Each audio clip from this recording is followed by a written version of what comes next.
Imagine an artist who spends his life working with black ink and white paper. He uses a camera not to record the world, but to shatter it into graphic poetry. He takes reality and strips it bare, creating images that are etchings of the soul, not documents of the eye. He was a small-town typesetter who became a global master, challenging photography's most fundamental rule. This is the world of Mario Giacomelli. Photographic Inspiration presents Meet the Master series. Mario Giacomelli.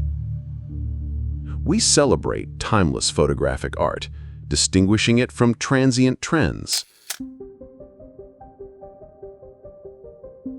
Look at this. Is this a photograph of reality or an etching on the canvas of a dream? This is the world of Mario Giacomelli, a man who picked up a camera not to record, but to reinvent. Born in 1925 in Senigallia, a small-town seaside town on Italy's Adriatic coast, Giacomelli was not a trained artist, but a typesetter by trade. Yet he would become one of the most distinctive and influential photographers of the 20th century. His work, instantly recognizable by its raw, often brutal, high-contrast black and white, forces us to ask a fundamental question about his art. Was Mario Giacomelli a photographer or a graphic poet? He used a camera to get, in his own words, under the skin of reality. This is the story of how a typesetter redefined the photographic print as a stage for human emotion, memory, and the dramatic abstraction of the land.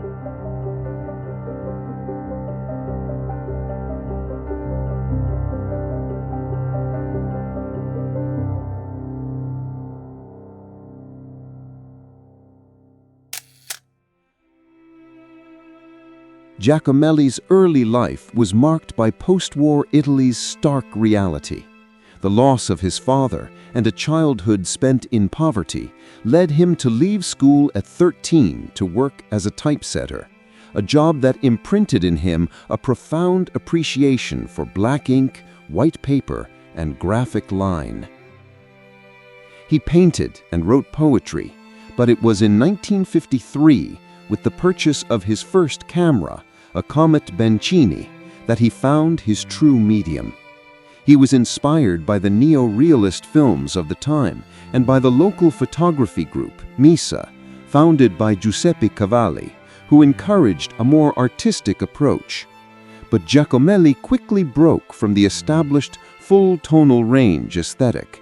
His training in the graphic arts proved more powerful than any photographic tradition.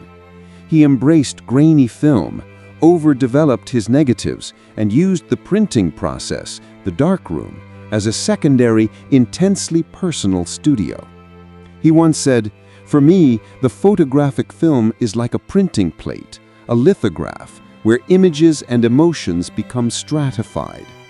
His most acclaimed series weren't spontaneous street shots, but long, sustained projects that he revisited and reinterpreted for years.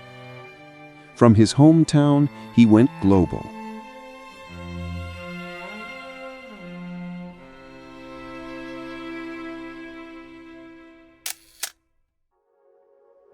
The defining characteristic of Giacomelli's work is his uncompromising visual language. His style is a manifesto written in deep blacks and glaring whites, often eliminating middle-grade tones entirely. This wasn't a technical flaw. It was a deliberate, conceptual choice, a graphic shorthand to simplify and dramatize. Look at the figures in his iconic series Scanno, 1957 to 1959. The black-clad people against the dazzling white, sun-drenched streets transform into abstract, almost musical notes on a staff, unanchored from their documentary context.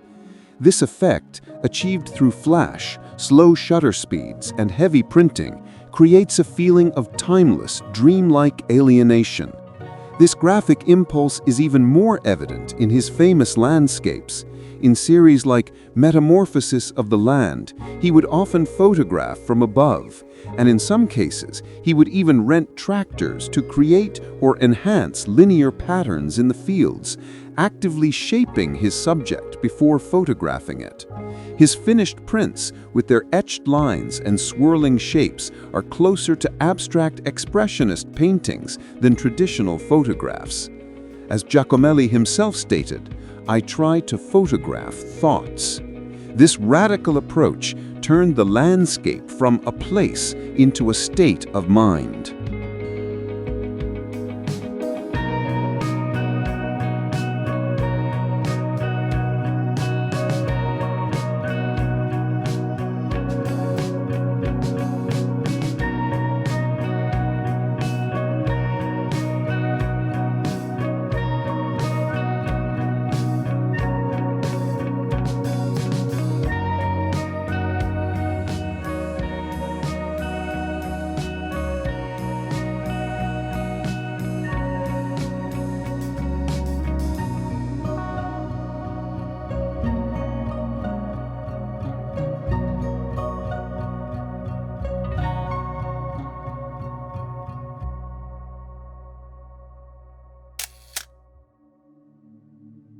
Giacomelli's series often drew their titles from Italian poetry and literature, transforming everyday subjects into profound meditations on existence, memory, and time.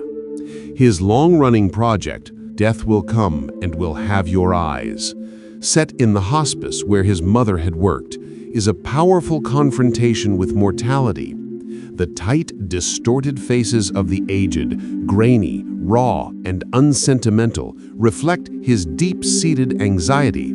He once explained, "What I was trying to show, rather than what I saw, was what was within me, my fear of getting old, not of dying, and my disgust at the price one has to pay for one's life."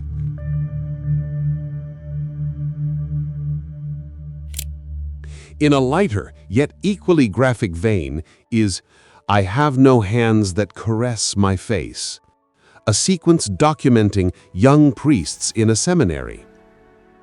Here, the sharp black of their cassocks against the bright snow or white walls creates playful, almost choreographed figures that seem to float, symbolizing both the enchantment and isolation of their world.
Mario Giacomelli passed away in 2000, but his legacy continues to challenge the very definition of photography.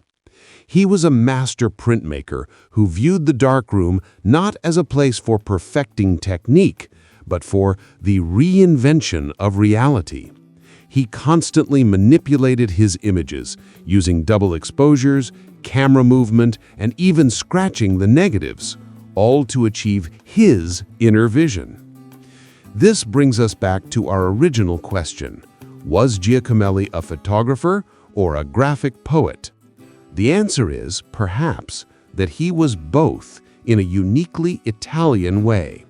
He merged the gritty humanism of post-war photography with a visionary abstraction that bordered on drawing.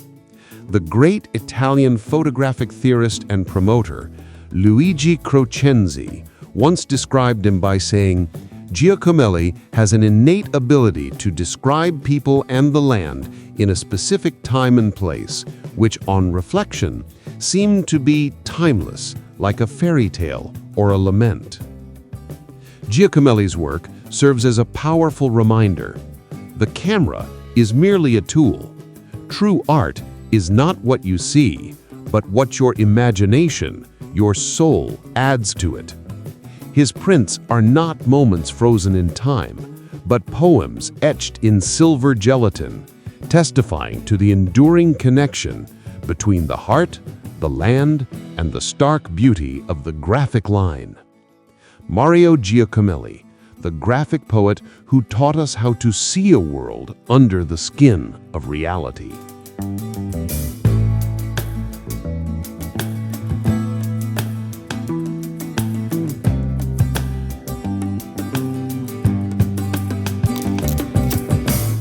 We celebrate timeless photographic art, distinguishing it from transient trends. Your support empowers us to continue this cultural and educational journey.